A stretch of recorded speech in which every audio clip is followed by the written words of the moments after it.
안녕하십니까. 안녕하세요. 네, 탈탈탈 14회. 네, 오늘은 굉장히 모시기 어려운 분을 저희가 유명한 분이시죠? 정말 유명한 분이죠. 네. 여러분, 저희가 말을 안 해도 미리 보고 저보다 더 잘 아실 거라고 생각합니다. 네. 네. 저희 안창일 박사님 모셨습니다. 몰수북소에도 출연하고 계신 네. 안찬일 박사님 오늘 탈탈탈에 탈탈 털어보려고 모셨습니다. 네, 감사합니다. 저기 많은 분들이 안창일 박사님을 미디어를 통해서 먼저 뵙겠지만 그래도 이제 다른 프로그램에서는 박사님의 그 일대기를 못 들었을 거예요 아마. 네. 왜냐하면 주로 에피소드만 에피소드나 아니면 이제 공부하시는 내용을 다르기 때문에 이제 뭐 학문적으로나 이런 얘기를 하시지만 오늘은 굉장히 인간적인 얘기. 이제 박사님이 어떻게 북한에서 남한으로 오셨고 이제 박사가 어떻게 되고 이런 과정을 저희가 1, 2부를 나눠서 정말 하나하나 자세하게 세세하게. 탈탈 네 한번 털어보도록 하겠습니다. 네. 여러분 네 기대하고 지켜봐 주시면 감사하겠습니다. 박사님 나와주셔서 너무 감사합니다. 아유, 불러줘서 감사합니다. 네. 요즘 너무 바쁘셔가지고 네. 네, 시간이 이렇게 없으신데 저희 또 탈탈탈에 이렇게 흔쾌히 나와주셔서 열심히 섭외했어요. 네. 오늘 아침에 이게 변화 TV 오는데 이제 조찬 포럼이 하나 있었어요. 갔는데 어떤 목사님이 저를 보더니 장관님이신가요? 이러는 겁니다. 그래서 장관은 아닌데요. 그리고 명함 드렸더니 TV에서 많이 봤는데 자기가 장관인 줄 알았다. 그래서 제가 지금까지 살아오던 중에 아주 최고로 기쁜 날이에요. 아니요 앞으로 더 기쁜 날이 있을 것 같습니다 박사님. 장관이 정말 되시면 되죠. 글쎄, 기쁜 날이 더 많아지거든요. 그렇게 한번 기도해 보겠습니다. 저희도 열심히 바라보겠습니다. 네. 또 탈북민 1호로 이제 장관님이 나오시면 저희는 정말 크나큰 영광이죠. 그때도 베나 TV에 출연해 주시고. 그때 베나피 TV 막 밀어주실 거예요. 빵빵하게. 네.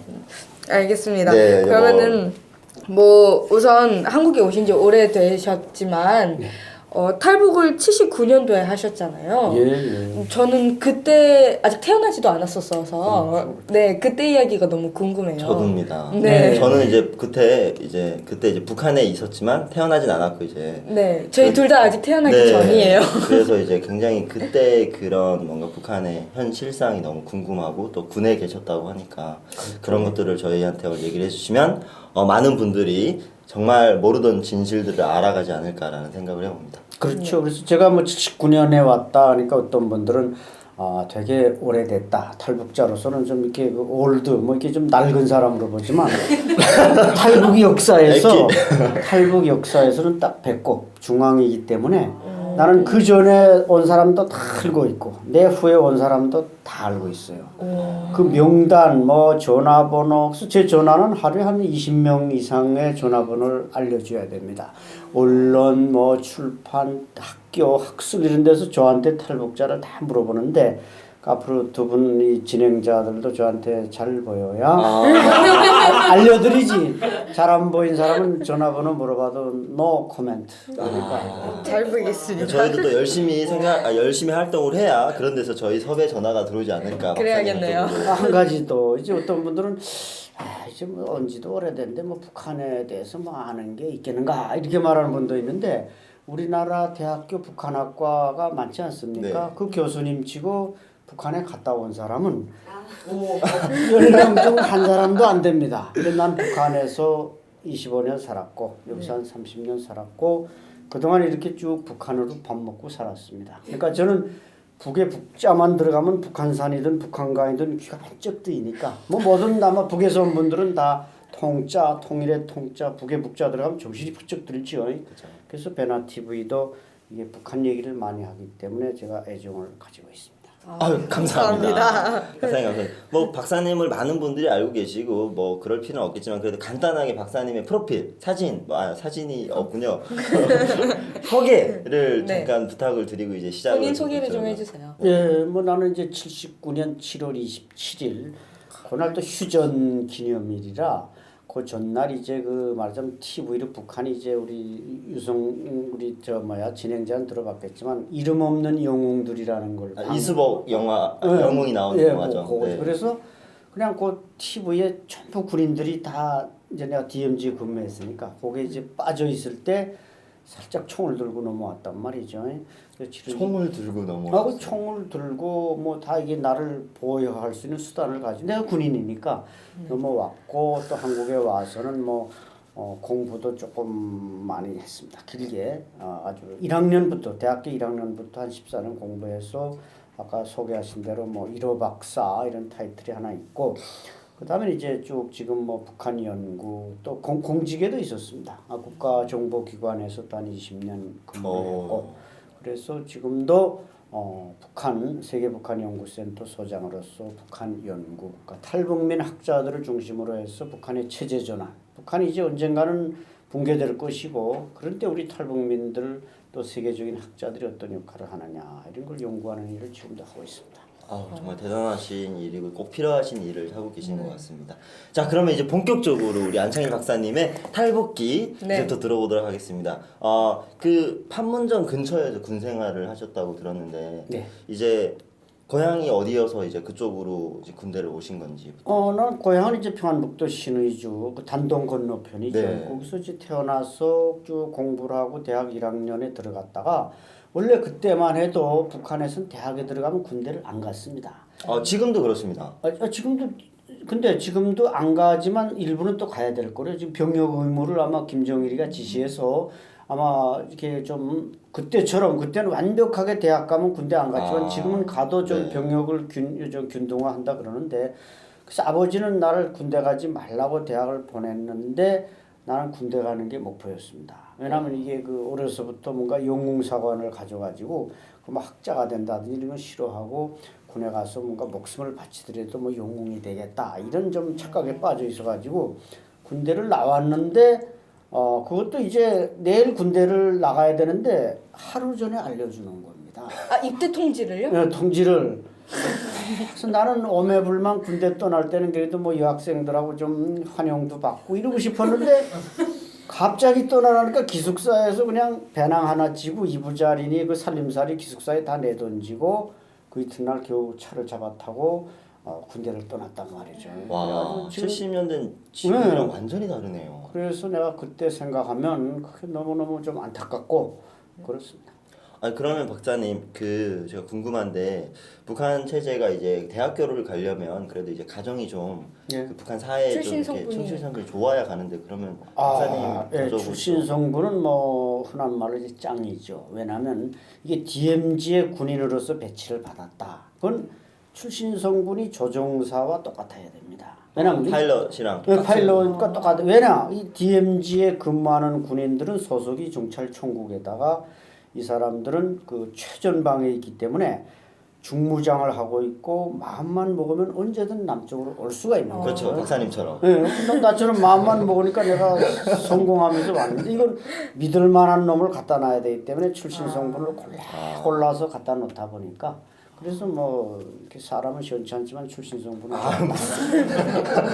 아니 그러면 가족 배경이 정말 그 북한 사회에 딱 최적화된 그런 배경을 가지고 계셨네요. 글쎄 아버지는 뭐 6.25 때 낙동강까지 내려왔다가 살아올라간 군인이었고 그러다 보니까 뭐 참 백두산 줄기니 만경대 가문 이런 송골 집단은 못됐지만은 그 기본 군중 속에서는 괜찮은 사람이다 이렇게 보면 되죠. 북한은 철저하게 신분 사회고 그렇죠. 이게 뭐 출신 성분에 요만큼도 걸려도 아무것도 안 되는데 그래도 그나마 거기서 그렇게 아버지가 뭐 저거 해서 나도 조금 중간은 갔다는 것은 뭐 대부분 다행스러운 일이죠. 그럼 군대 입대하실 때는 나이가 어떻게 되셨어요? 18살 때 네, 북한은 이제 17살, 18살 고등학교를 바로 졸업하고 그렇죠. 그때까지 우리가 입대할 때가 18세 때가 이제 거의 최초였고 그전에 한 19세 돼야 입대했는데 북한이 73년도부터는 또 17세를 또 군대 받기 시작했어요. 그러니까 북한이 군대가 무너지기 시작한 게 그 73년도 그때 이제 17살짜리가 들어오니까 군대가 무너지기 시작했고 뭘 알겠어요. 그래 76년도 판문점 독기 사건이 나니까 김정일이가 전쟁한다 그래가지고 그때부터 그냥 17살을 무대기로 받았어요. 그래서 그 73년 입대자들을 뭐이라 그러냐면 이제 도끼 군대. 네, 많이 들어봤습니다. 들어봤어요. 판문점 도끼 사건. 도끼 군대인데 이게 도끼처럼 뭐 내리 찍지는 못하고 비실비실하는 영양실조 환자들이죠. 비하를 하시. 아니, 내가 아니, 뭐 봐도 사실이죠. 내가 봐도 비실비실하니까. 그렇죠. 네, 저 같은 애들이 군대를 가면 뭘 제대로 할 수 아니 있겠어요. 이 정도 비실비실. 체격이면 체격이 좋은데. 키 크시잖아요. 예, 그때는 막 1m 53 이렇게까지 받았다. 저보다 더 작은. 그렇죠. 그러면 박사님은 원하는 곳에 군대를 가셨나요? 거기 판문점 쪽을 가고 싶으셔서 가신 거예요? 아니 거기는 자기가 군에 입대할 때 절대 어디 가는지도 모르고 복무하는 동안에도 가족도 내 아들이 어디 근무하는지 몰라요. 그 한국에 와 보니까 부모들이 자기 아들이 어디 가는지도 다 알고 네. 또 중간에 휴가도 나오니까 편지도 쓰고 면회도 가요. 거기도 이제 편지 쓰지만 네. 만약에 그 편지 안에다가 내가 지금 개성시 정풍군 판문점에 근무합니다. 이걸 썼다 하면 편지가 다 검열돼가지고 꼴려요. 바로 돌아내려옵니다. 정보가 아예 나갈 수가 없군요. 아 그렇죠. 그러니까 북한은 갈 때도 어디 가는지 모르고 가서도 어디 근무한지 부모가 모르고 그렇게 이제 뭔가 그것을 보안이라고 하지만 사실은 사회와 단절시키기 위해서 군인들이 사회 실정을 잘 알면 이 충성을 안 한다. 뭐 자기 부모가 비참해지니까 점점 북한이 경제가 발전할 땐 괜찮았지만 그러니까 북한도 휴가 제도가 정식으로 있은 게 69년까지고 그 전에 휴가가 있었어요. 공무기간에 딱 한 번.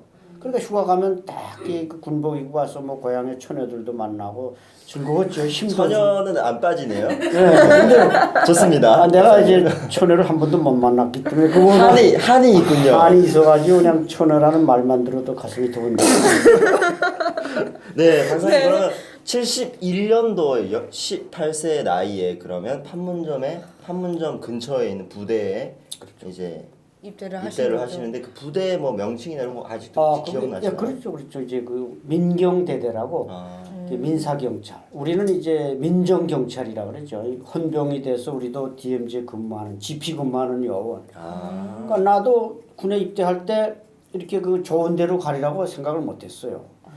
출신 성분이 우리도 괜찮다 생각했지만 딱 와 보니까 이 민사경찰은 군복도 모직을 입어요. 일반 군인들은 데트런이라 헌방직을 입는데, 그러니까 군복도 다르고 먹는 것은 그 DMZ 안에 그때 거의 병사의 그 노르마가 거기서 노르마라 그러잖아요. 군인들 뭐 25호 노르마가 이제 뭐 칼로리를 말하는 거예요.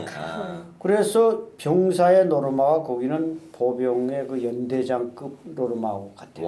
그러니까 제가 아까도 말씀드렸듯이 그놈들은 대우를 잘해줘야 안 넘어가지 최전방에 나와 있기 때문에 넘어가려고 하면 다 넘어온다는 거죠. 맞네요.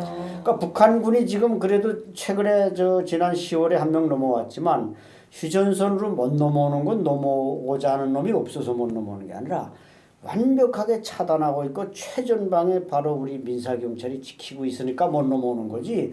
그런 차단벽이 없으면 북한군은 다 넘어왔죠. 그렇죠. 아니 그럼 못 넘어오게 북한군을 못 넘어오게 지키는 역할을 하시는. 그러니까 거기서는 남한에서 들어오는 간첩을 잡으라고 배치해놨지만 실은 넘어오는 사람을 잡는 게 그 주요 임무라 이거죠. 그러니까 넘어가는. 그러니까 북한에서 남쪽으로 탈북하는 군인들을 잡는 거. 그러면 거기에 생활하실 때도 지금처럼 그 방송 있잖아요. 그 대북 방송? 대북 방송 이런 거에서 뭐 이렇게 많이 틀고 이래서 이제 그때는 뭐 전성기였죠. 서로 대남 방송, 대북 방송을 하기 때문에 밤에 근무를 나가면 잠복금 게 3명이 나가는데 내가 조자이면 이게 조원이 부조장이 하나 있고 조원인데 옆 사람하고 말을 할 수가 없어요. 왜? 남쪽에서는 대남 방송이 불어대지 북한에서는 또 대북 방송, 대남 방송 불어대. 안 들려요? 옆에 사람 얘기를 하는 게? 이 방송이 말이죠. 그 스피커가 25개짜리, 네, 25개를 조립해 놓은 건데 최근은 첨단화돼 가지고 우리 게 48개, 북한이 50개예요. 그 방송을 쫙 나가면 앞에 풀대가 쫙 넘어질 정도입니다. 그러니까 옆 사람하고 말을 할 수가 없는 거죠. 그때는 대남 대북 심리전이 절정기였습니다. 절정기. 매일 밤 나이트클럽이었겠네요. 안 들려요. 귀 아프겠다. 하나도 안 들리고요. 그렇죠. 나이트클럽 비슷하죠. 나이트클럽은 좀 시커먼 데서 이제 뭐 띵깡띵깡하니까. 거기 새까맣잖아요. DMZ는 새까만 데서 이 방송 소리만 나오니까 그야말로 DMZ 나이트클럽입니다. 여자 없는 나이트클럽. 아이고 슬퍼라. 그건 더 슬프네요. 네, 완전 남탕이죠. 네, 아유. 남탕. 그러면은 79년도에 탈북하셨으니까 그러면 몇 년을 군복무를 하신 거죠? 거기선 보통 군복무를 횟수로 계산합니다. 그러니까 내가 71년에 입대 군복을 입었으니까 79년까지 했으면 당당하게 나는 9년 한 겁니다. 그렇게 계산하는 뭐 그러면 많이 그러니까 거의 이제 전역을 할 때가 되셨네요. 그렇죠. 1, 2년만 있으면 이제 거의 10년 복무하니까 1, 2년만 있으면 이제 군복을 벗고 사회로 나가야 되는데 저는 군복무 중간에 한번 대학을 가라 그랬는데 또 안 갔거든요. 왜냐면 내가 대학을 피해서 군대 왔는데 또 대학 가라 해서 또 피하고 공부하기 굉장히 싫어하셨네요. 그러니까 공부하기 싫어했다는 것보다는 나는 그런 민간인 뭐 학자나 이런 것보다는 군인이 돼서 장교가 되고 싶은. 뭐 장교가 되든 장 군인으로서 전쟁이 나서 이 목숨을 바쳐서 영웅이 되겠다. 그 북한의 노래 있잖아요. 빛나는 훈장 가슴팍에 내 집으로 돌아가면 사랑하는 부모 형제 두 팔로 싸운 길이. 그것만 항상 머릿속에 그것만 있었어요. 그러니까 근데 또 제대될 때 됐는데 또 대학을 가요. 대학을 가라는 거. 민간 대학을. 근데 나는 민간 거기는 이제 출신 성분이 좋은 애들이니까 제대할 때 뭐 김수성 종합대학, 김책공업종합대학, 함흥화학공업대학 좋은 데 추천해 줘요. 근데 선배들이 먼저 갔던 김수성 종합대학 선배가 이제 방학 때 되면은 교복을 입고 나타나요. 그 부대를 찾아와요? 찾아와요. 왜냐면 배가 고프니까. 밥 먹으러 거기 온다고요? 와서 밥 먹으러 군대를 간다고요? 그렇죠. 방학 때 되면 갈 데가 없으니까 이제 우리 부대로 와요. 놀러 와요. 그러니까 이제 오면 뭐 우리가 똑도 해주고 근데 그때 좀 쌀이 있고 넉넉했으니까 근데 그 나타난 모습이 선배가 먼저 10년 복무하고 대학 갔다 온 친구가 나타나면 그게 멋있어야 되는데 별로였군요. 예, 김일성 종합대학 교복을 보니까 이게 우리가 볼 때는 상고지도 이런 고지가 없더라 이거죠. 그래서 나도 대학 가면 저렇게 되겠구나. 그 저 모습하고 고향에 돌아가면 과연 처녀들이 나를 이렇게 받들어줄까 그런 두려움 때문에 그 박사님의 사고가 너무 좋아요. 모든 건 다 이렇게 처녀랑 연관이 돼서 이제 결심을 하신. 그렇죠. 그런데 이제 그래서 기본 동기를 뭐 요약하면은 나는 사회대학은 안 가겠다. 군의 그 군사대학 이런 데 가고 싶고. 군인 뭐 군사지휘관은 내가 체격이 조금 이러니까 정치군관학교라고 있잖아요. 김일성 정치군사대학. 그렇죠. 뭐 예. 정치지도원 이런 데 그렇죠. 배출하는 그거 졸업하면 이제 정치지도원이 되는 거죠.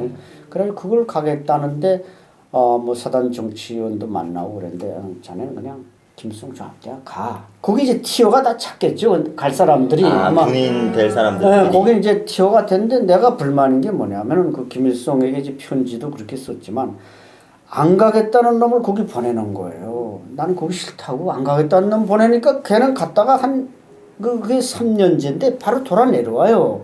그 부대 내려와서 뭐 밭도 갈고 농사도 지으면서 이제 그러더라고요, 이 친구가. 그러니까 나는 가서 열심히 해서 소위 되겠다는데 나는 왜 안 보내고 저놈을 보내냐 이런 걸 다 적었어요.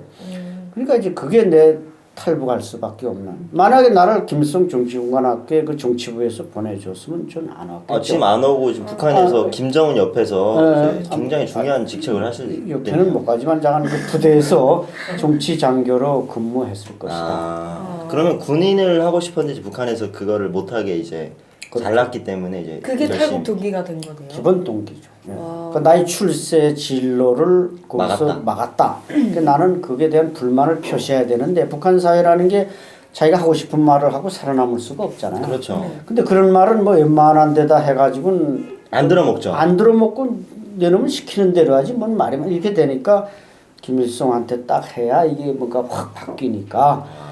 그래서 넘어올 때 이제 나의 그 노동당원증. 원래 노동당원증은 최근에 뭐 여기 저 시청 앞 광장에 뭐 100만 시위할 때 누가 노동당원증을 뭐 고정가치비 흘리고 갔다. 이게 네? 아니 그 인터넷상에 SNS에 지금 이게 돌아다니고 있어요. 그럼 북한 사람이 왔다, 그러니까 그 사람이 집회에 참여해서 그걸 간직하고 다니다가 여기서 떨고 집에 간 거예요? 이제 그러면서 이제 그게 노동당원증 사진이 나오는데 이름도 나올 거 아니에요? 이름은 싹 가려 있어요. 근데 내가 볼 땐 그건 조금 노동당원증은 대남공작원이 난파될 때는 노동당원증을 무조건 못 가지고 돼 있기 때문에 그건 조금 더 해명을 해야 될 문제고. 약간 탈북자 하신 분, 탈북분인데 이제 가지고 오신 분일 수도 있겠네요. 그래서 그런 걸 아마 사진에 담았을 수 있고. 근데 우리가 군인도 DMZ 근무를 나올 때는 이거 DMZ 착 뒤에 가서 2달 훈련하다가 또 2달 만에 한 번씩 DMZ 부대와 교대한단 말이에요. 교대를 하나요? 교대를 하는데 우리가 DMZ 나올 때도 노동당원증은 반납하게 돼 있어요. 그런데 내가 어떻게 그럼 DMZ까지 노동당원증을 가지고 나오게 됐냐면 내가 거기 이제 청년동맹 비서였어요. 옛날에 그 사료총위원장 있잖아요. 그렇죠. 학교의 사료총위원장. 네, 그래서 그 이제 함통이 있어요. 사료총위원장 함통 문건을 넣는 거기다 이제 노동당원증을 가지고 있다가 그냥 그 당 비서한테 바쳐야 되는데 안 받지 그냥 나왔어요. 사실 규정은 위반이죠. 그래서 내가 김일성한테 그때 내가 다 계산을 했죠. 김일성한테 편지를 쓰는데 그거 그냥 보내면 안 올라갈 수 있어요. 중간에서 다 잘라버릴 수 있기 때문에 북한이라는 게 다 절대 이 군주들은 기만당하니까 밑에 것들이 다 속이잖아요. 그렇죠. 그래서 당원증을 거기다 딱 넣어가지고 그 편지를 넣었어요. 김일성한테. 그러니까 김일성한테 편지를 쓰셨다고요? 썼죠. 탈북 과정에서요? 전에 떠나기 전에 탈북하기 전에. 북한을 네. 그러니까 약간 유언장처럼 쓰신 거죠. 유언장처럼. 네. 그러니까 왜냐하면 내가 남한으로 갈 경우 내 가족이 처참하게 희생된다는 걸 내가 너무나 잘 알고 있잖아요. 많은 사람들이 탈북할 때 자기 가족을 걱정하고 그래서 한국에 와서도 이렇게 TV에 나오고 싶어도 가족 때문에 못 나온 사람이 태반이잖아요. 나 역시 그때는 내가 가면 내 가족이 무조건 수용소에 간다. 그걸 내가 알고 있었어요. 그러니까 뭔가 내가 갈 수밖에 없는 합리적인 내용을 써서 김일성한테 보내면 용서해 주리라고 생각했는데 그게 나의 착각이죠. 그런 걸 썼기 때문에 우리 가족이 종치범 수용소에 간 겁니다. 아 가족이 정치범 네, 수용소에 갔어. 요독 수용소에 가서 다 얼어 죽고 맞아 죽어서 이 얘기를 방송에 나가서 하면 우리 집사람이 당신 정신 나갔다 그러는데 그건 사실이기 때문에 얘기할 수밖에 없고 그래서 내가 그 합리적인 생각을 갖다 편지다 적었기 때문에 그게 그래도 김일성한테까지 올라갔다는 게 여러 가지로 확인된 것이 이 베나 TV에 나와서 얘기한 우리 주승현 박사도 이제 그 비슷한 지역에서 이제 DMZ에 근무하다 온 나의 똑같은 그 후배고 그런데 그 친구가 이제 그 내가 편지에 썼던 그 달라졌던 사항들 예를 들어 뭐 군부대 대우가 점점 나빠지고 있다 뭐 후방 공급을 개선하라 뭐 이런 여러 가지 또 간부 사업을 똑바로 하라 이런 걸 적었더니 그 후에 다 일부 실천된 거 보면 그 내용이 김일성한테 그대로 전달됐다는 거죠. 그 편지 내용들이 이제 보면 예. 김일성한테 부대가 이렇게 예전보다 심해지고 있고 그래서 개선을 해라 라는 약간 그 이렇게 좀 항의를 하는 항의성 내용들을 적었죠. 그랬더니 그게 그 후에 그 내가 넘어온 부대들에서 이 민사경찰 부대들에서 정책적으로 나타났고 그 전까지는 그 민사경찰 부대에게는 담배를 주는데 북한에서는 별담배 아닙니다. 별이 아니고 그 보병은 이제 일반 그 황금벌이니 이런 거 주고 무궁화 이런 거. 민경은 용광로라고 좀 고급 담배를 줬어요. 그럼에도 불구하고 필터 그게 담배 이름이냐? 잘 타나 봐요. 용광로. 근데 그 필터가 달린 담배는 안 줬어요. 일반 군인이 필터가 달린 담배를 피려면 연대장 이성이 되는데 내가 그 편지를 보냈더니 그 다음부터 그 DMZ 안에 군인들한테 필터 담배가 나왔어요. 북한에서 그걸 뭐라는 여과 담배라고 그러고. 여과 담배라죠. 이렇게 여과돼서 나온다고요? 필터가 그 여과시킨다 그래가지고 한번 이렇게 걸러서. 필터가 달린 담배는 북한에서 상당히 고급 담배인데 그러니까 북한은 대체로 담배를 어떤 걸 피냐 그 사람을 보면 그 사람이 지위를 알 수가 있어요. 그렇죠. 근데 그 부대 안에 그 사람들한테 필터 담배가 공급돼서 병사들한테까지. 와. 정말 큰일하고 이제 병사들은 박사님은 굉장히 고맙게 생각할 수도 있겠네요. 혜택을 많이 어떻게 보면 받았네요. 그건 당연히 그런 거고. 그 단체가 뭔가 약간 부대가 이렇게 내려가거나 생활 수준이 내려가면 또 한 명 누가 탈출하고 이러면 또 이렇게 올라갈 수도 있고. 그러니까 이런 작용이 그때만 해도 이제 그런 특수한 계층한테는 줄만한 북한이 여력이 있었으니까. 그렇죠.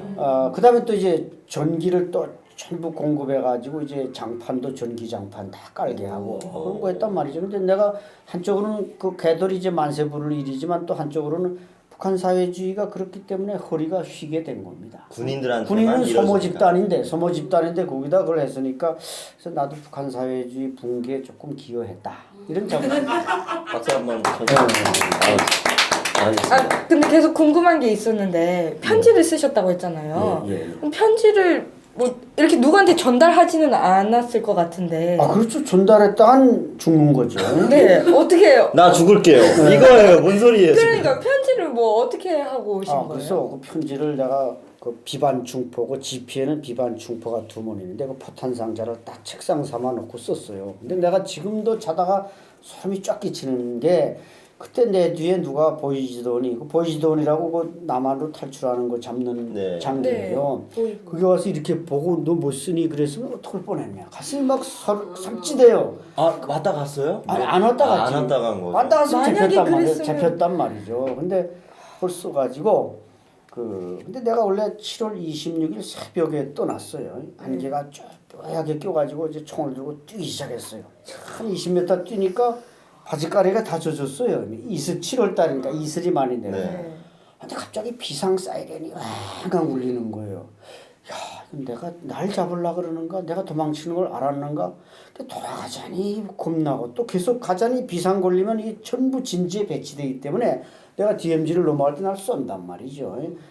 그래서 판단하기를 돌아가는 게 안전하다. 내가 지금 20m밖에 안 왔는데 이놈들이 무슨 첨단 뭐 감시장치가 있는 것도 아니고 돌아갔더니 중대장이 소자인데 강종량 소자였어요.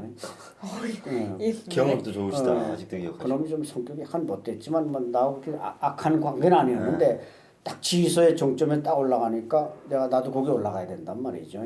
부지피장이니까 딱 올라갔더니 중대장이 대뜸 야 부소대장 너 바지가래가 왜 이렇게 젖었어? 딱 그러는 거예요. 그래서 제가 가슴이 철렁하지만 이제 연기를 했죠. 저 노루 새끼가 뛰어와서 내가 잡으러 들어가다 젖었습니다. 그랬더니 이 양반이 속아 넘어간 거예요. 그러니까 그날 저녁에 없어졌으니 그놈이 무릎을 탁 쳐서 가는 거야. 한참이지. 그놈 내가 그때 바지가래 젖었을 때 붙잡았으면 되는 건데 너 졌다고 그랬을 거 아니에요. 그러면 그 비상 사이렌이 울려서 들어갔을 때 가서 이제 중대장이 그렇게 보고 나한테 바지가래 왜 젖었냐 물어봤다. 그리고 그날에 다시 또 그래서 탈출하신 거예요? 새벽 탈출이 실패하고 왜냐면 낮에 새벽에 와야지 밤에 온다는 건 DMZ가 가뜩이나 무서운데 그렇죠. 그 밤에 지뢰도 온다는 많고. 건 지뢰도 많고 방향도 없고 그래서 도로 올라갔다가 그다음에 아침에 떠나려고 했으니까 어차피 저녁에 다시 떠났단 말이죠. 떠났는데 그 북방 그 DMZ 철책을 넘어서고 거기 이제 큰 버드나무가 있었어요. 가지가 이렇게 뻗은 데다가 제가 그 당원증하고 편지를 이제 그 군인들은 세면도구 주머니라고 여기 비닐 주머니가 있어요. 거기 칫솔, 치약, 빙 그걸 넣는단 말이죠. 그걸 이제 딱 내 세면도구를 던져버리고 그걸 가져와서 거기다 딱 넣었어요. 왜냐면 비가 많이 오기 때문에. 그래서 이렇게 딱 거꾸로 해서 버드나무 사이 놨는데 제가 7월 26일 날 저녁 떠나서 이미 남쪽에 왔는데 27일 날 그날 밤에 그 지피가 그냥 새카맣던 게 대낮처럼 밝아지면서 한 200, 그 이튿날 아침에 200여 명의 장교들만 한 개 지피의 장교가 딱 3명밖에 없는데 200여 명의 그 장교들이 거기 나왔다는 건 거의 사단의 그 보위 지도원들은 싹 다 나왔다는 거예요. 다 샅샅이 뒤진 거죠. 왜냐하면 내가 어디 가는지 밤에 갑자기 없어졌으니까. 근데 이제 한 놈이 그 버드나무까지 왔다 가더니 다 철수를 했다. 그것은 그 편지를 보는 순간 이놈이 뭐 김일성 총비서에게 이게 딱 편지를 보는 순간 이놈은 갔구나. 탈북했다. 그 판단하고 이제 딱 출소를. 아니 그러면 박사님 이게 탈북을 얼마 정도 기획을 하시고 이게 정말 시도를 하시고 정말 행동으로 옮기신 거예요? 그래서 나는 그게 이제 그닥 길지는 않았어요. 이제 내가 그렇게 불만이 있는데 내 진로가 지금 이렇게 되는데 그 고향에 돌아가야 될 때 내 비참한 모습을 생각하면서 난 군위로 돌아가고 싶은데 그래서 그것이 이제 그 정치군관학교 김일성 정치대학 가는 게 좀 좌절됐다. 그때부터 생각했으니까 한 3개월 생각했어요. 3개월 동안 그러나 하신 거예요? 3개월 만에 결심을 내리기 어려운 게 내가 그래도 북한을 좀 더 확인해야 된다. 그래서 넘어오기 한 보름 전에 평양을 갔어요. 평양 견학단이라고 이제 그 바로 DMZ 군인들에게 주는 혜택이죠. 그래서 뭐가 많네요 거기는 혜택이. 네, 혜택이 많아요. 그래서 딱 평양 가서 한 13일인가 평양 견학을 했어요. 가니까 뭐 그 지금 저 미림 비행장 쪽에 그 저 북한이 4.25 때 뭐 퍼레이드 하는 거기 호텔 같은 데가 있어요. 거기다가 이제 숙소를 주고 평양을 견학시키는데 내가 60년대 말이나 이때 평양에 학교 다닐 때 갔을 때는 백화점에 가면 돈만 주면 뭐 나이타돌도 사고 무슨 나일론 양말도 사고 다 샀어요. 나일론 세타도 사고. 근데 그때 내가 79년도에 평양 가보니까 이게 줄을 아무리 서도 이게 상품이 없어. 아. 내가 돈은 많이 가지고 왔어요. 근데 돈은 있어도 상품이 상품이 없어요. 없구나. 네. 그런데 우린 또 그래도 민간인들은 줄 서지만 군인은 예외로 해서 파는데도 판매원들이 옛날에는 군인하면 이렇게 존경스럽게 보더니 뭐 군인이 나타나서 달라니까 이게 무슨 거지가 왔나 하고 보는 거예요. 그렇다고 뭐 판매원 머리채 잡을 수도 없는 거고. 여자니까요. 네, 여자니까 처녀였어요. 네, 그러니까요. 그래서 안 돼. 이 사회주의는 이거 틀려먹었다. 끝났구나. 사회주의 끝났구나.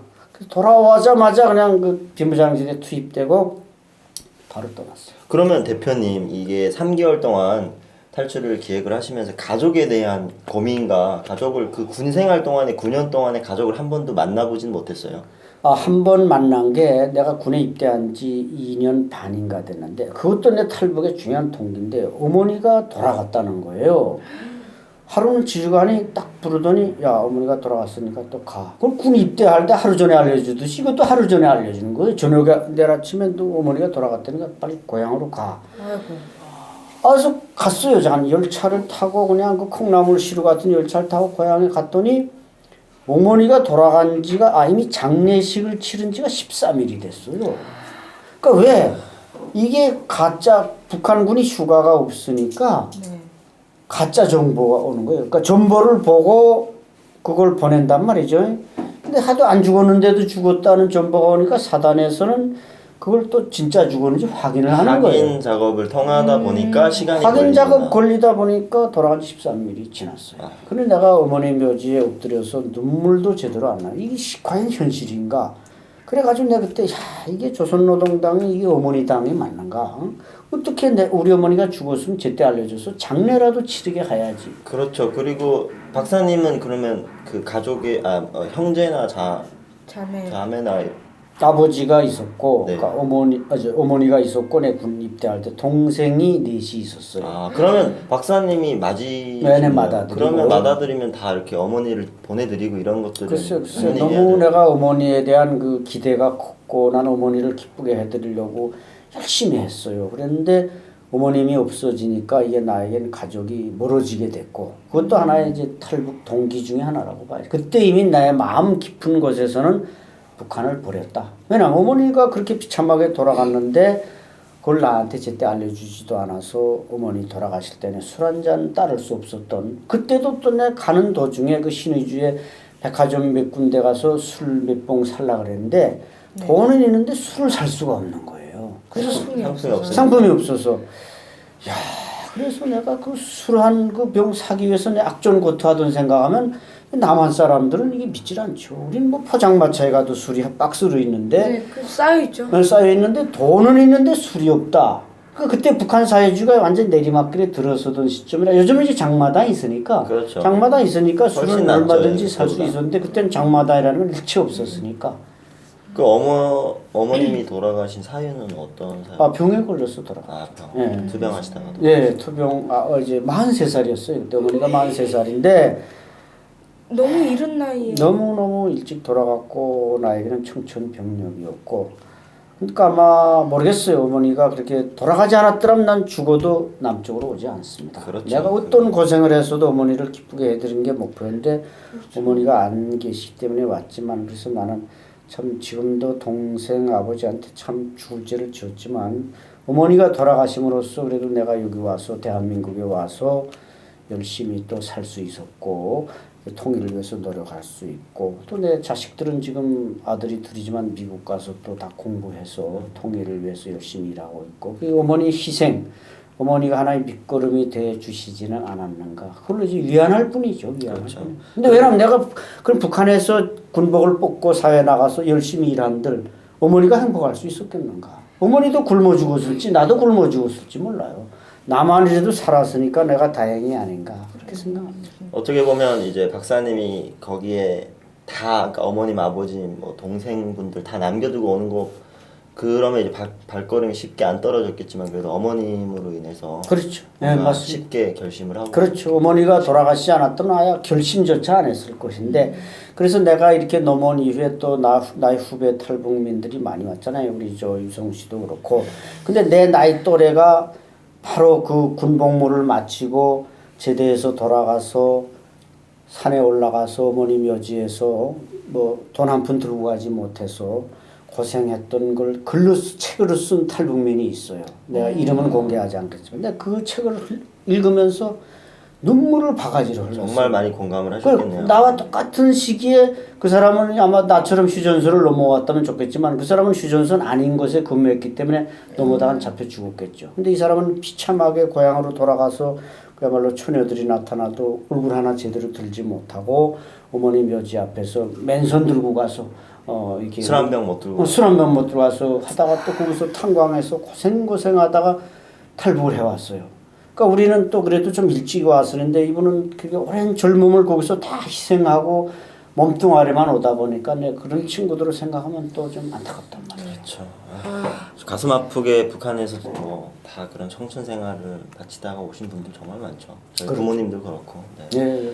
그러면 박사님께서는 이제 어떻게 보면 GMG라는 곳은 저희가 생각하기에 상식적으로 굉장히 위험한 곳이잖아요. 죽으러 가는 거죠. 전쟁 이후로 거기다 아무도 안 들어가서 뭐 지뢰나 이런 것들이 그대로 다 보존이 돼 있는 곳인데 그러면 탈출을 하려고 거기를 뭔가 루트 같은 걸 다 사전에 알고 뭔가 이렇게 계셨나요? 다 정찰을 좀 하셨나요? 연구는 많이 했죠. 연구 많이 하고 근데 38선 북쪽은 내가 연구가 돼 있지만 남쪽은 그러니까요. 연구가 안 돼 못 가본 있는데 곳이잖아요. 못 가본 거죠. 그래서 자 내가 이 AK 소총에다가 딱 30발을 장진했어요. 딱 장탄하고 이제 안전장치를 딱 하고 안전장치만 내려서 땡기면 이게 30발이 그냥 나가는 거죠. 근데 그 30발을 왜 넣고 나오신 거예요? 30발을 놓은 게 그 나를 이제 GP에서 나를 추격해 온다, 나를 잡기 위해서. 북한군 쪽에 대형 사격하려고 그렇죠. 가지고 북한군에서 이제 나를 쫓아온다고 할 때 거기 한 34명이 근무를 해요. GP 안에. 네. 그러니까 내가 부득불 29명까지는 쏴 죽여야 된다. 나가 잡히지 않게. 그래서 30발 한 발을 딱 남겨서 내가 자살해야 된다. 이게 목적이고 하나. 또 하나는 내가 오는 도중에 이 4km DMZ를 넘어다 지뢰를 밟았다. 지뢰를 밟으면 발목만 딱 날아가기 때문에 죽지는 않아요. 지혈만 하면 살아요. 근데 내가 살 필요가 없죠. 지뢰 밟아 발목이 날아나면 오도 가도 못하니까 갇히니까. 거기서 또 자살해야 돼요. 그래서 30발을 휴대했는데 다행히 내 전우들을 한 명도 죽이지 않았고 나 역시 지뢰를 밟지 않았고. 근데 지뢰라는 건 사실 그 지도가 있다고 하잖아요. 북한 쪽은 내가 알아서 개천을 따라 움직이기 때문에 안 밟았지만 국군 초소에 올 때도 내 GP에서 맞은편 GP로 바로 온 게 아니었어요. 왜냐면 걔들이 따라올 수 있기 때문에. 그래가지고 딱 38선을 넘어서는 90도를 딱 꺾었어요. 꺾어서 우측 GP로 갔어요. 그러니까 평상시에 보고 계시던 GP 그 말고 맞은편 다른 GP GP에 그렇죠. 그쪽으로 네, 넘어가신 그냥 거네요. 북한군이 쫓아와도 내가 저 GP로 가거니 하고 쫓아오겠죠. 그렇죠. 그런데 내가 딱 90도를 꺾어서 다른 GP로 갔기 때문에 거기서부터 이제 내 꼬리는 잘라진 거죠. 아니 그럼 북한군의 꼬리는 잘라지더라도 네. 어떻게 보면 좀 휴전 상태고 뭔가 북한군이 넘어오면 남한에서는 총까지 대형 들고 사격이나 있는데. 총을 쏘거나 뭔가 경보를 하지 않나요? 그렇죠. 경보를. 그게 이제 중요한 건데 내가 아까도 얘기했지만 정찰총국 출신 아닙니까? 그냥 정찰총국은 이 휴전선을 통과하고 적의 진지에 침투해서 무슨 핵무기나 발전소나 군사기지를 통신시설을 파괴하는 게 정찰총국 훈련입니다. 그렇죠. 그런 훈련을 9년이나 받았기 때문에 딱 꺾어서 90도로 갔고 근데 GP가 딱 있는데 국군 GP에는 이제 낮에는 태극기가 걸려요. 근데 이게 밤중이니까 아무것도 안 보이고 그래서 GP로 올라간 게 아니라 그 딱 밑에 와서는 큰 버드나무가 이렇게 뻗어 있었는데 그때 비가 또 많이 내렸어요. 그 밑에서 시간을 기다렸어요. 방아쇠 손을 딱 걸고 북쪽으로 딱 향해서 총을 걸어놓고 북쪽으로 네, 북쪽으로 따라오는 따라하는 놈이 혹시 있을까봐. 근데 그때 한 30m만 더 갔으면 총에 맞아 죽어요. 왜냐면 국군 매복이 내려오는 있죠, 거예요. 네. 매복. 그래서 내가 거기서 기다리다 날이 싹 밝기 시작할 때 올라가기 시작했는데 한 30m 오니까 풀이 쫙 넘어져 있어요. 그 따끈따끈 손을 딱 대보니까 따끈따끈해요. 그 남한군이 거기 네, 국군 수색대가 거기 민정경찰이 거기 내려와서 근무하고 있다가 날이 밝기 시작하니까 올라간 거예요. 그러니까 내가 그때 밤에 왔다. 이 휴전선 4km는 이게 전선 규율이 지배하기 때문에 거기서는 뭐 다른 위수 규정인 누구야 안 서면 쏜다 이런 게 통하지 않아요. 그냥 쏘는 거죠. 네, 나타나면 무조건 쏴 죽이고 보게 돼 있어요. 그렇죠. 그런 일이 맞죠. 왜냐하면 뭐 노루나 뭐 멧돼지가 나타나도 그냥 바로 그래, 쏜다고 멧돼지가 하더라고요. 나타나서 쏴도 그건 책임을 묻질 않아요.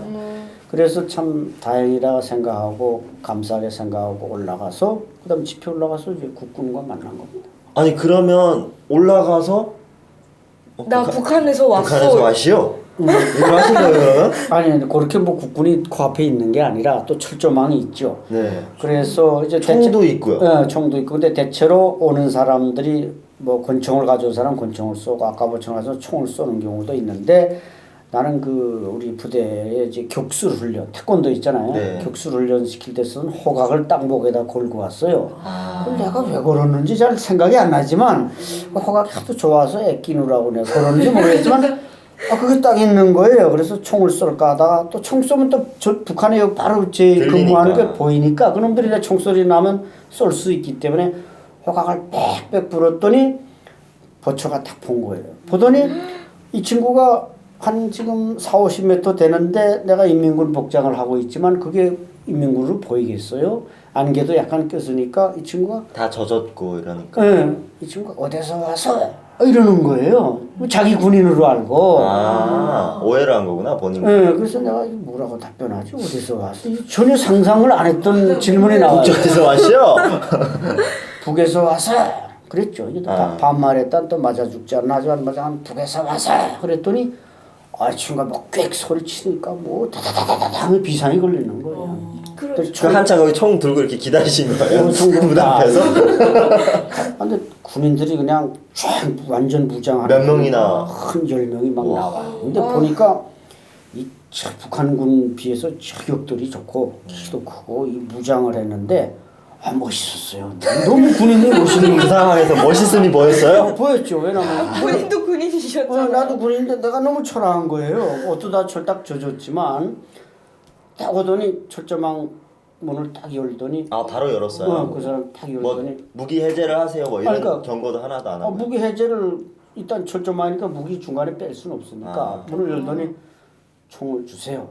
근데 군인들이 이게 멋있는데도 또 말은 아주 부드러워요. 존댓말하고. 존댓말을 해요. 깍두시. 왜냐면 우리가 북한에 있을 때 옛날에 뭐 옛날은 아니지만 내가 초기에도 이제 국군이 간혹 월북을 해요.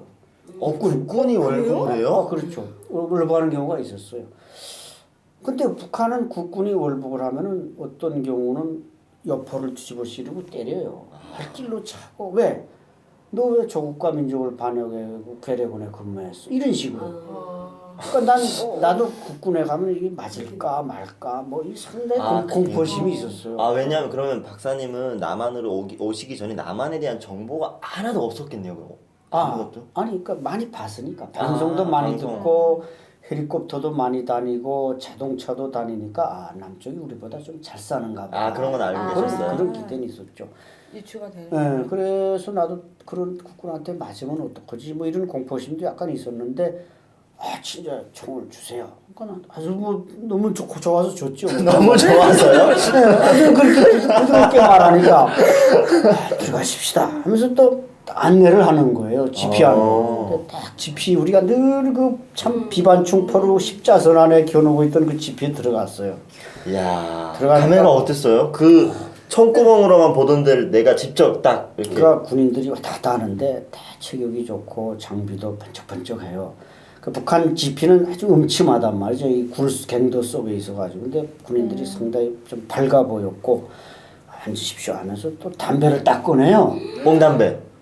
아니죠. 남한 담배겠죠. 남한 담배죠. 필터가 있는 담배. 딱 꺼내요. 여가 담배. 여가 담배. 내가 저것도 피웠다가 뭐 좀 독약이나 들어있잖아. 그래서 딱 사용하면서 내가 그때 또 평양 갔다 금방 왔으니까. 네. 내 담배. 그때 그 모란보니까 아주 좋은 필터 담배를 몇 각 가지고 왔어요. 그거 뭐 대단한 북한에서는 귀한 거니까. 제가 또 제 담배를 딱 꺼내서 이거 한 대 태우시죠. 그러니까 그 사람 딱 봤더니 피우지는 않아요. 근데 남한 담배를 주는데 내가 안 피웠어요. 서로 약간 경계를 서로 경계 상태니까. 그런데 그 사람이 대화가 지금도 기억이 남는 게 내가 또 김일성 배지를 또 그냥 달고 왔어요.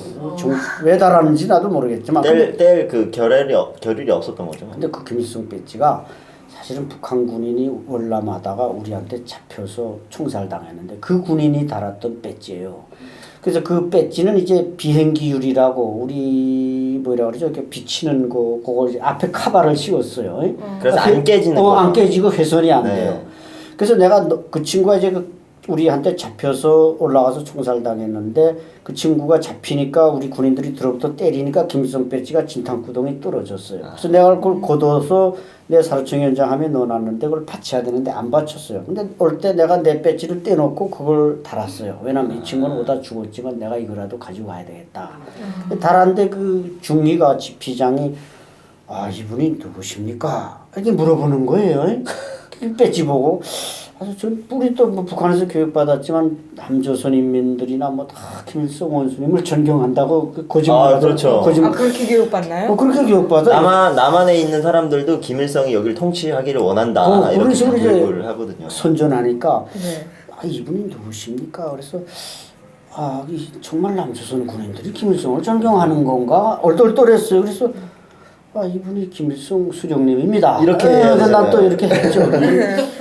그 다음 말이 완전히 내가 쓰러질 정도의 말이 나왔는데 야 김일성이 그 자식 거 생기긴 번들하게 생겼네. 딱 이러는 거예요. 세상에 태어나서 김일성 보고 감히 김일성이라고 하는 사람도 못 봤는데 그 자식. 다친 총 막 다시 아니요. 받아서 쏘고 싶어서 그러지도 않으셨죠? 총을 이거 눈에 보이지도 않는데 충격을 받았죠. 그렇죠. 문명적 충격을 받았는데 뭐 지금은 참 아무것도 아니지만. 그럼 당시 그때 나이가 어떻게 되셨어요? 25살. 25살. 근데 좀 있더니 또 라면을 지금 보니까 그게 라면이죠. 그때 북한은 라면을 전혀 몰랐는데 그렇죠.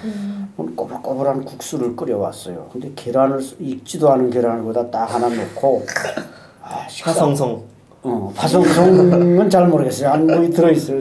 식사하십시오. 그래서 사실 난 저녁 그날 새벽에 올래다가 뛰다가 이제 비상 걸리는 바람에 그때 밥이 넘어가겠어요. 아침, 점심, 저녁을 굶고 그 이튿날 왔으니까 거의 이틀을 굶은. 네, 이틀을 굶은 상태인데 군침이 나오고 먹고 싶어야 되겠는데 라면은 딱 연기가 김이 막 물어나는데 냄새를 맡았는데 막 역겨워요. 역겨워요. 그 향기가 음식에 처음 맡아보는. 세상에 태어나 처음 맡아보는 향신료 거니까. 냄새가 좀 그렇죠.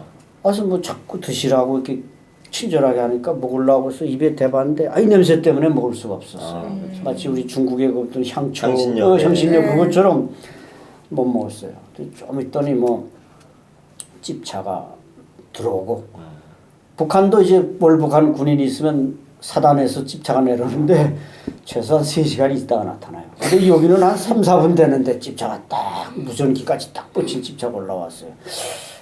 그 기간 안에 아무 말을 안 걸었어요? 남한군이 저기 박사님한테? 대화를 몇 가지 했어요. 뭐 어떻게 오게 됐죠. 이게 나를 이제 안도시키려고 이 사람들은. 근데 잠깐 군인들이 너무 멋있어서 나는 이게 키 크고 체격 좋은 사람만 군인 구경하시고 정말 출신 성분이 좋은 사람만 거기다 다 갖다 놓은 말이야. 그런 생각했구나. 맞네. 북한이 그렇게 하니까. 그러니까요. 근데 후방에 들어오면서 보니까 군인들이 다 키가 크고 체격이 똑같이 좋고 옷도 다 새 옷을 입고 그렇단 말이죠. 그래서 놀랐어요. 처음에 그 인상은 뭐 죽을 때까지 잊어먹어요. 잊을 수가 없죠. 그 신선함과 승격. 갓. 김일성 그 자식. 네, 그 멘트는 정말. 골 때리는 얘기죠. 그러면은 제가 뭐 여쭤보려고 했는데 지금 잠깐 까먹었어요. 너무 얘기가 재밌어가지고 네, 너무 재밌게 듣고 거기를 있어요, 이렇게 지금. 휩쓸려 가다 보니까 뭐 질문을 할 겨를이 기억났다. 없어요. 그 DMZ를 넘어오셨다고 했잖아요. 근데 지뢰밭이지만 지뢰뿐만 아니라 그 고압전선 철조망도 있잖아요. 아까 33,000V. 요즘 33,000볼트인데 내가 했을 때 3,300볼트였어요. 그러니까 그건 이제 GP가 있고 걔들 GP가 있고 그 앞에 우리는 이제 정전협정에 충실하기 때문에 GP를 연결하는 봉쇄선을 우리는 안 만들었어요. 원래 DMZ 안에는 이 단발총만 들고 들어오게 돼 있고 기관총도 못 들게 돼 있는데 지금 다 북한이 먼저 끌어들이다 보니까 중무장 우리도 약간 들어왔고 이 3,300볼트를 설치하는 건 정전협정 위반이에요. 근데 북한은 여기 무슨 간첩이 들어온다 그러고 그걸 만들어놨지만 실은 자기네 군인들 못 나가게. 근데 그 스위치를 새벽에 한 10분 저녁에 한 10분 스위치를 내려요. 아, 왜 내리나? 시간을 이용하셨고요. 그 시간에 이제 자기네 경비병이 그 철책에 쫙 나오는데 자기네 병사 붙어 죽을까봐 전기에 붙어 죽을까봐. 근데 이 33,300볼트만 돼도 고압이 세기 때문에 그렇죠. 사람이 그 전기 곁에 가면 잡으면 탕저 튀죠. 땡기는 게 아니라 탕 던져버려요. 나가버려. 던져서 죽어버려요 그냥. 그래서 새벽에 떠난 것도 그때 스위치 내리고 떠났다가 다시 올라간 거고 저녁에 떠나야만 되는 것도 역시 그 스위치를 내리는 순간에 떠났어요. 그래서 내가 아까 비상 걸렸을 때 중대장인데 올라갔다 그랬는데 거기서 스위치를 가지고 있어요. 그래가지고 이제 밑에서 중대장이 내가 거기 바로 그 감시초소장 근무를 했어요. 그래서 중대장이 야 스위치 올려 그러면 올리고 내려 그러면 내린단 말이죠. 그래서 저녁에 딱 전화를 받았어요. 야 스위치 내려. 자기네 경비병이 쫙 나와야 되니까. 내리자마자 거기 또 3명의 병사가 있는데 내가 없으면 그 중사가 거기서 또 이제 뭐 부조장이에요. 그래서 내가 그럼 보고 야 내 밑에 중대장한테 좀 갔다 올 테니까 내가 올 때까지 절대 스위치 올리지 말어. 하고 떠났어요. 떠나서 그것도 또 정면으로 뚫고 들어간 게라 우측으로 내려와서 구멍을 뚫고 넘어왔어요. 구멍을 뚫고 넘어왔어요. 철조망이 또 있으니까. 전기선이 있고 철조망은 또 별도로 있으니까. 그럼 몇 겹으로 돼 있는 거예요? 그러니까 궤도는 이중으로 돼 있어요. GOP 개선의 철쪽, GP의 철조망. 그래서 내가 가끔 최근에도 그 내가 근무하던 GP로 나갈 때가 있어요. 우리 전선을 통해서. 그럼 그 GP가 보이잖아요. 보이죠. 많이 보이는데 그때 내가 좀 농담하는 게 그때 내가 돌아올 때까지 절대 스위치 올리지 마. 아직도 안 올리고 있어. 그래서 내 이놈이 아직도 안 올리고 내가 돌아오기 기다리고 있지 않으니까. 썰렁하지 마. 재밌네요. 그런 얘기를 하고. 전기 사정이 없어서 거기 아직 못 올리고 있을 것 같아요. 걔들은 그건 꼭 놓여요. 다른 건 못해도 그건 놓여야지. 도망 못 가는. 북한 군인이 다 놓으면 큰일 나니까. 그리고 남쪽에는 이제 그런 경계선이 하나만 돼 있고. 그 GOP 선에 하나만 있고 중간에 GP는 그냥 GP 선에만 돼 있지 중간 철책은 연결을 안 한 거죠. 혹시라도 넘어오실 북한 군인 여러분 꼭 참고하시기 바랍니다. 맞습니다. 구역으로 돼 있어요. 이 베나 TV를 보고 북한에서 이제 탈북해 오는 분들은 이게 잘 알아야 됩니다. 그러니까 제가 아까 그 잡았다는 그 군인 하나도 김일성 배지 가지고 온 그 친구도 왜 잡혔는가? 넘어오다 보니까 DMZ에 왔는데 이 북한 초선지 국군 초선지를 헷갈린 거예요. 반드시 낮에는 국군 초소에는 유엔기와 우리 태국기가 휘날립니다. 그루로 가야 남쪽으로 올 수 있는 건데 그렇죠. 이 친구도 인민군 우리 초소로 왔단 말이죠. 우리가 국군 초소인 줄 알고. 이렇게 방향 감각이 이렇게. 방향 감각 잃어버리죠. 그리고 와서 북한에서 왔시오. 아니 지금까지 조건에 오니까 또 우리 보초병도 순진한 놈이라 야 누구야? 그러니까 이 친구가 이제 딱 바라보니까 인민군인 거예요. 그래서 이제 도망치기 시작했지만 그때는 이미 늦었죠. 거기다 이 친구는 보병 출신이고 거기는 다 펄펄 나는 그 경찰 천국에 도니까 바로 가서 잡았단 말이죠. 그래서 그렇게 오다 죽은 사람이 너무나 많고 아마 우리가 뭐 정말 그런 오다가 총살당한 유고를 아마 합쳐도 38선을 다 연결할 수 있지 않을까 생각합니다. 그러면 이제 박사님 그 굉장히 좋은 치프차를 타시고 어디로 이제 이동을? 사단사령부로 딱 들어왔어요. 들어오니까 근데 내가 딱 보니까 그 북한군에서는 이제 군화 가죽으로 된 신발은 우리 부대만 신어요. 호위사령부도 신지만 보병은 군에 가서 지하족만 신어요. 그렇죠. 지하족이 천으로 만든 신발. 군대들이 신는 신발이 있어요. 군화를 못 신어보고 가죽으로 된 군화를 못 신어보고 보병은 지하족만 신고 있다가 제대돼요. 근데 그것도 하시나요? 발사계라고 해서 흰천으로 이렇게. 북한 군인은 뭐 누구나 발사해요. 그건 또 뭐예요? 양말을 신지 않고 네. 발을 이렇게 광목천으로 이만한 광목천이 있는데 그걸 한 절반을 접어서 발을 싸서 구두에다 집어넣어요. 그러니까 양말이 없어요. 양말이 없어서. 군대에서 양말을 신으면 그건 다 회수해야지 양말을 못 신게 돼 있어요. 규정상. 오 그래요. 그래서 우리는 그래도 가죽 구두를 신는데 그 돼지 가죽이에요. 근데 국군 그 집회에서 딱 만났는데 제일 눈에 띄는 게 이 군화예요. 가만 보니까 굉장히 소가죽이에요, 소가죽. 박사님은 이 외모에 신경이 많이 쓰시네요. 뭐 잘생긴 거 보고 군화 보고. 그때 20대였잖아요. 20대고 참 군인은 관심 많을 때. 군인은 외모에 신경 씁니다. 제 나이 이해가 됩니다. 그렇죠. 좀 동감합니다. 그렇죠. 그래서 그 구두 저거 국군이 딱 신은 거 보니까 소가죽이에요. 그래서 야 저거 한번 신어봤으면 했는데 사단사령부에 딱 오니까 그 국군 옷으로 날 갈아입히는 거예요. 근데 신발도 주는 거예요. 신발도 가죽으로. 그 가죽. 예, 왜냐면 인민군 옷을 거기서 벗었어요. 그러니까 우리 국군 25사단 사령부에 와서 갈아입고 그 다음에 이제 그 서울로 바로 들어왔죠. 아니 그러면 어떻게 보면 9년 동안 본인이 입고 지내던 그 북한군 군복을 벗어버리고 네. 바로 하루아침에 남한군 군인이 돼버리는 군인은 아니었지만 저는 옷은 갈아입었죠. 갈아입잖아요. 이게 오늘의 적이 내일의 동지. 동지. 네.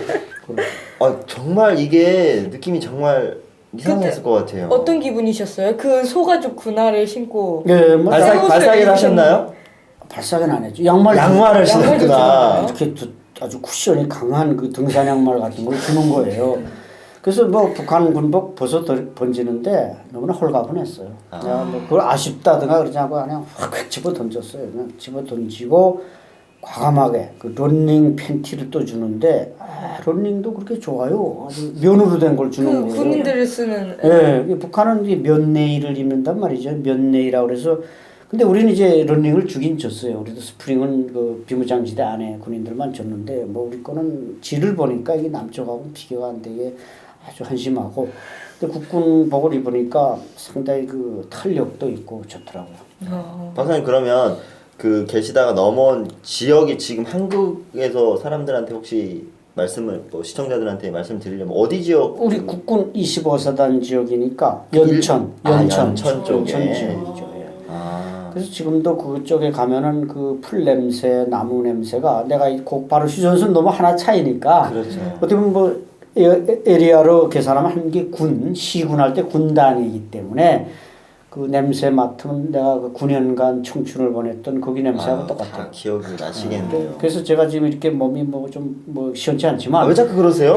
박사님, 제가 아까부터 이렇게 말씀을 좀 드리고 싶었는데 네. 주름살이 하나도 없으세요. 네. 아니 정말로 저는 연세 듣고 깜짝 놀랐었어요. 아니 그 비결이 DMZ에서 9년 동안 산소를 많이 먹었어요. 저는 좀 근데 여름에는 저한 그 모기가 어떻게나 많은지 우리 국군은 어떻게 모기 퇴치를 하는지 모르겠는데 북한군은 그냥 이렇게 근무하다가 밤에 밖에 근무해야 되니까 네. 약간 졸다 보면 이게 모기가 여기 그냥 꽉 붙어 있어요. 쫙 때리면 얼굴이 시뻘개져요. 위장할 필요가 없어요. 그래서 또 예방 주사는 달라져요. 예방 주사는 코레라 뭐 이런 거. 코레라, 장티푸스 걸릴까봐 네.